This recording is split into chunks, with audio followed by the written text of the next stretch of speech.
bonjour, celui-là il est à vous, très bonne journée. Tenez, celui-là c'est le vôtre, bonne journée. Bonjour le cuisinier, c'est pour vous, très bonne journée. Tenez, bonjour, celui-là c'est pour vous, bonne journée. Bonjour, bonjour, celui-là est à vous, très bonne journée. Et mon ami, celui-là c'est pour toi, bonne journée. Et mon ami, celui-là c'est pour toi, très bonne journée. Tenez, celui-là c'est le vôtre, bonne journée. Celui-là c'est pour vous, bonne journée. Tenez, bonjour, celui-là c'est pour vous, très bonne journée. Tenez, bonjour, celui-là c'est pour vous, bonne journée. Tenez, celui-là il est à vous, bonne journée. Tenez, celui-là c'est le vôtre, très bonne journée. Celui-là c'est le vôtre, chacun le sien, bonne journée. Bonjour, celui-là est à vous, très bonne journée. Tenez, bonjour, celui-là c'est pour vous, très bonne journée.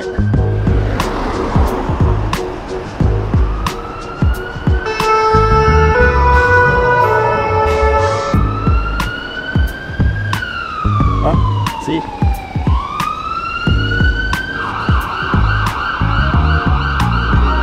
Bien bref, ben alors, ça c'est pas mal. Ça c'est pas mal. Bonjour. Excusez-moi de vous déranger.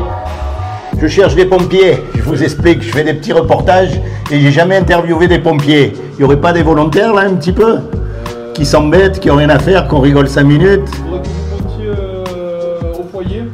C'est au premier étage? Ouais, au premier étage. D'accord, merci.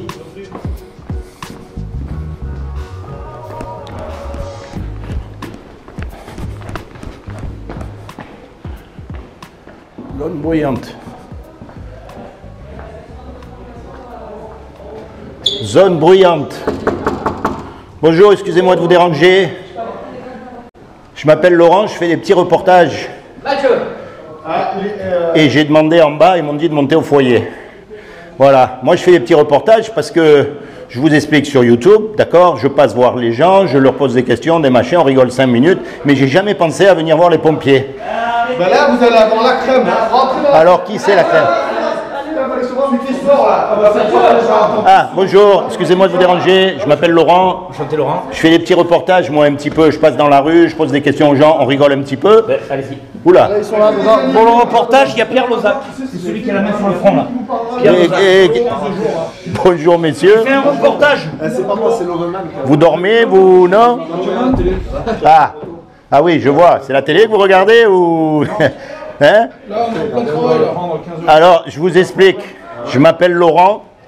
Je fais des petits reportages et d'habitude, je passe dans la rue et je demande aux gens ce qu'ils pensent un petit peu de ce qui va se passer une fois qu'on est mort. Ah. Ah ouais, non mais attendez. Je vais te les trouver, Mathias, les clés. Et j'ai jamais pensé à venir voir les pompiers alors qu'en fait, vous êtes en première ligne. C'est vrai. Vous faites un métier à la fois ingrat, parce qu'il n'y a pas beaucoup de gens qui vous remercient, à part ceux que vous ramassez, mais les autres, même pas, ils vous calculent. Et vous êtes en première ligne parce que vous aussi, vous risquez de partir à chaque instant, en fait. Dès que vous sortez dans la rue, dès que vous partez en mission, on ne peut pas savoir où vous allez. Et après, c'est ça ma question. Est-ce que vous avez déjà pensé à après ? Vous avez une croyance, une religion, quelque chose en général? Certains oui, certains non. Chacun a sa croyance. Parce qu'une chose est sûre, et ça vous le voyez tous les jours pratiquement, on part tous. Et après on ne revient pas. Alors la question à se poser c'est ça. Vous voyez? Vous avez une croyance par exemple, vous? Vous croyez en rien, d'accord. Et vous? Sans indiscrétion. Hein? J'ai une croyance, mais... Personnelle. Personnelle, après, j'ai difficulté à me retrouver dans une religion particulièrement. Très bien. Et vous? Vous n'avez rien du tout? Eh bien, c'est très bien ce que vous venez de dire, parce qu'en fait, la religion, c'est une caricature, en fait. Ça nous dégoûte. On n'a pas envie d'être comme eux. On est d'accord? Par contre, qu'il y ait quelque chose après, c'est obligé. Sinon, ça serait vraiment triste. Vous voyez ce que je veux dire? C'est obligé qu'il y ait une raison à la vie. Sinon, ça serait trop facile pour beaucoup qui arrivent à s'en sortir sans payer les conséquences de leurs actions. Vous voyez? Une fois qu'on est mort, on va être jugé. Et on va être jugé par rapport aux 10 commandements. Et les 10 commandements, c'est la règle morale. Vous savez qu'il y a des lois qui régissent le monde. Il y a la loi de la pesanteur, il y a la loi de l'aérodynamique, il y a plein de lois qui régissent le monde. Si vous prenez une tomate ici, vous ne pouvez pas la planter au pôle Nord. Tout roule comme une horloge. Et il y a aussi une loi morale. Et cette loi morale, c'est les 10 commandements qui vont déterminer ce qui va se passer une fois qu'on est mort. Donc le problème, la loi, elle dit, tu ne mentiras pas. Quel est celui d'entre nous ici qui n'a jamais menti? Aucun. D'accord, on a tous menti. La loi, elle dit, tu ne voleras pas. Qui c'est ici parmi nous qui n'a jamais pris quelque chose qui ne lui appartient pas? Aucun. On est bien d'accord. La loi, elle dit, tu ne regarderas pas, tu ne commettras pas d'adultère. Mais Jésus a dit, quiconque regarde une femme dans la rue pour la convoiter a déjà commis un adultère avec elle dans son cœur. Qui c'est d'entre nous ici qui n'avons jamais regardé une femme avec des idées dans la tête, autres que la nôtre? Aucun. Et c'est pour ça qu'elle est magnifique, cette loi. C'est que, comme vous dites, justement, elle ferme la bouche à tous les hommes, et en particulier aux religieux qui se croient mieux que nous. Il n'y a pas un homme qui pourra dire qu'il n'a pas menti ou qu'il n'a pas regardé une femme. Même les homosexuels, ils regardent les femmes. On est tous coupables face à Dieu. Et quand on meurt, on va être confronté à cette loi-là. Donc si Dieu est juste, il va être obligé de nous condamner. Et sa condamnation à lui, si notre nom n'est pas trouvé écrit dans le livre de vie, c'est l'enfer pour l'éternité. Et ça, on préfère ne pas y croire parce que ça nous arrange, on préfère ne pas y penser, mais c'est une réalité.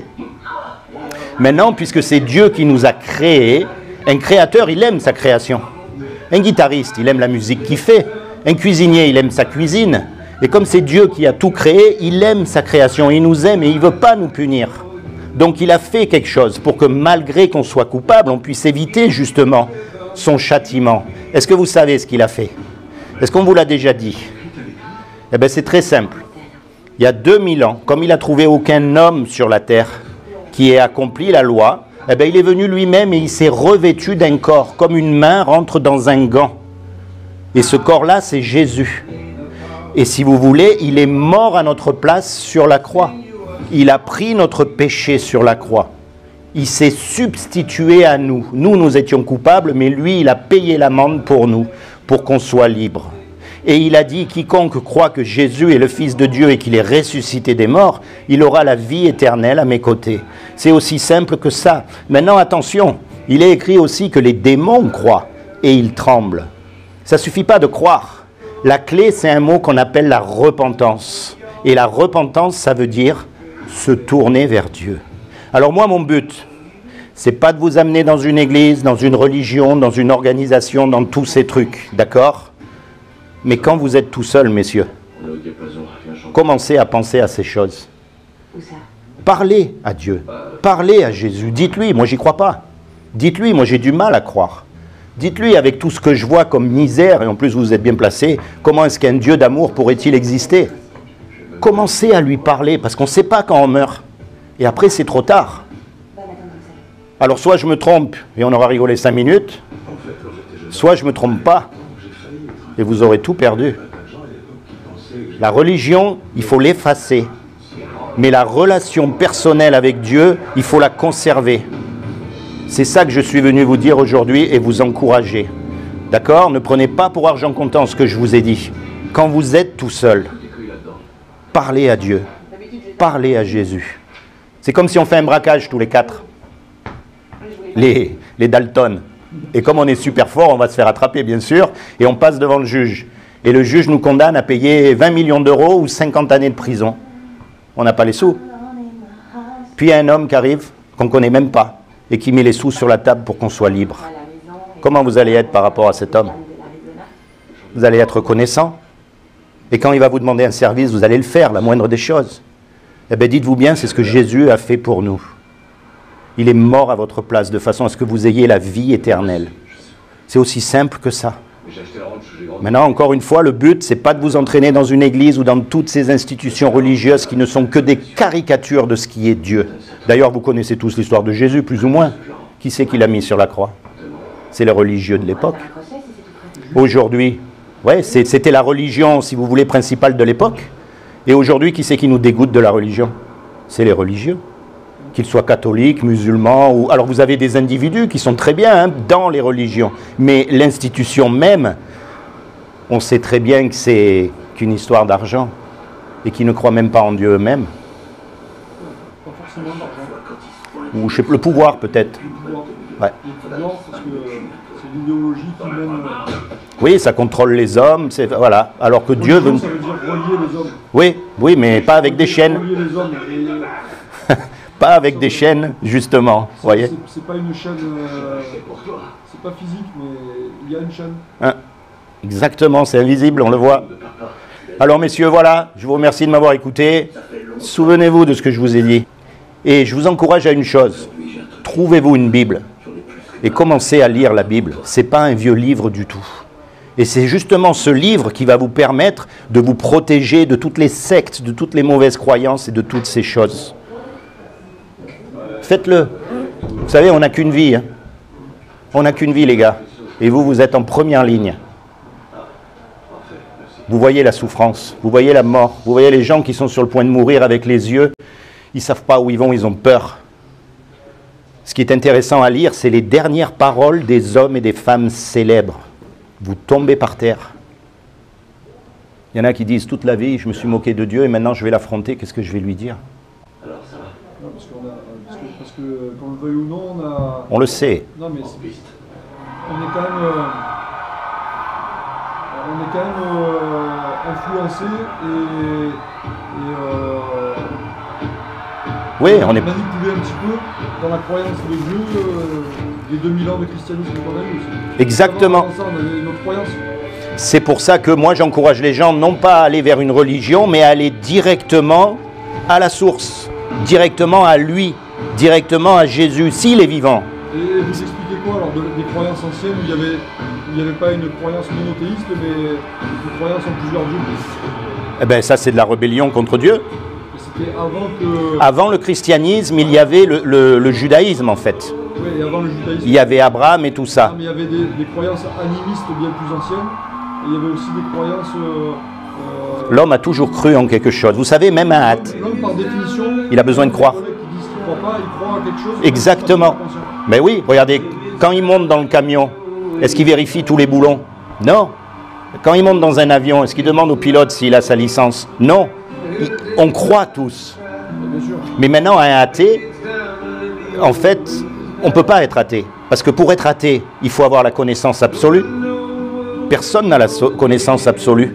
Thomas Edison, qui a inventé l'ampoule, disait « L'homme connaît peut-être 1% de ce qu'il y a à découvrir. » Donc imaginez que dans les 99... Je pense que c'est moins que 1%. Oui, voilà. Imaginez que dans le reste, il y ait la preuve que Dieu existe. Et puis de toute façon, c'est facile de prouver que Dieu existe. Vous savez, vous prenez n'importe quel objet. Tenez, regardez la casquette. Regardez la télé. La preuve même qu'il y a quelqu'un qui a fabriqué cette télé. Elle est là devant vous. Vous ne connaissez pas la personne, vous ne la connaîtrez jamais. Si ça se trouve, il y a 100 ans, il est déjà mort, enfin l'inventeur. Vous voyez, la preuve même est dans l'objet. Maintenant, vous regardez autour de vous la création. Voltaire avait dit, je pourrais tellement penser qu'il est point d'horloger derrière. De quoi, pardon, excusez-moi, j'ai pas entendu. Il y avait un écrivain qui avait écrit ça. Ah, oui. Je ne peux croire qu'il y ait un horloger derrière une telle... Exactement, oui, c'est ce que je dis. La preuve même qu'il y a un créateur, c'est dans la création. C'est aussi simple que ça. Rien ne peut rien créer. C'est une absurdité scientifique. Le nombre d'or, vous connaissez tout ça? Non. Parce que au niveau mathématique, les chiffres d'Avogadro, et tout ça. Ah, mais il y a plein de choses. Hein, il y a un tas de choses qui se répètent, des choses qui ont été plus ou moins par intuition trouvées. Enfin, oui. Et il y a des choses qui sont même dans la nature, des chiffres qui ressortent. Mais il y a plein de choses dans la voiture, vous savez, les avions. Des traditions mathématiques de oui. choses naturelles. Rien n'est un accident, tout a un dessein. Il y a des gens qui pensent ça, et il y a des gens qui pensent que tout est le hasard aussi. C'est la pensée inverse. Oui, mais c'est très facile à éliminer leur argument. Hein. Parce que, tout simplement, l'ADN, c'est comme si vous prenez des lettres au hasard et vous les jetez sur des pages, et ces lettres-là arrivent à formuler un texte cohérent qui se suit et qui veut dire quelque chose. Vous voyez? Donc, après, ils ont plus de foi, eux, que nous, qui croyons en Dieu. Parce que nous, au moins, on croit qu'il y a un créateur. Donc, un créateur, il a tout fait, ok, on croit, c'est clair, c'est simple. Mais eux, ils ont beaucoup d'imagination à croire que le hasard a fait quoi? Les yeux? Attendez, vous savez comment ça marche, les yeux? 40 millions de terminaux nerveux. S'il y en a un de débranché, ça ne marche plus. Et les deux, il faut qu'ils soient en parallèle, mais alors parfait. On s'en rend même plus compte. Le système reproductif, il faut qu'il y ait un homme et une femme qui aient évolué en même temps, à la même vitesse, pour arriver au même moment, parfaitement prêt pour pouvoir se reproduire. Et tous les organes qu'il y a dans le corps humain. Le sang, c'était du Coca-Cola avant? Non, ça a toujours été du sang. Vous voyez, c'est plus logique de croire en un créateur quand le hasard. C'est plus facile surtout. Ben oui, c'est plus simple. C'est ça le truc, c'est que... D'ailleurs, Moi j'ai pas tendance à... J'ai des difficultés à croire ce que je... vois pas, ce que je touche vois pas. Ce que je ressens pas, ce qu'on ne prouve pas mathématiquement. Eh oui. Voilà. J'ai un peu du mal. C'est ça la foi, justement. C'est de croire ce qu'on n'arrive pas à prouver. C'est ça la foi. Sinon, ce ne serait pas la foi. Messieurs, soyez bénis. D'accord? C'est comment votre prénom? Pierre. Pierre. Pierre. Pierre. Pierre. Non. Ah, Pierre Sylvain. D'accord. Seigneur Jésus, je te demande vraiment que tu bénisses mes trois amis ici. Que tu les protèges, que tu les gardes, Seigneur. Que tu te révèles à eux dans leur cœur en tant que leur sauveur et leur Seigneur. Que tu leur accordes le désir de leur cœur à chacun des trois ici. Protège leur famille. Soyez bénis tous les trois. D'accord? Soyez vraiment bénis. Et pensez à ce que je vous ai dit parce qu'on n'a qu'une vie. Je vous remercie en tout cas de votre démarche bienveillante. Soyez bénis les amis. Au revoir.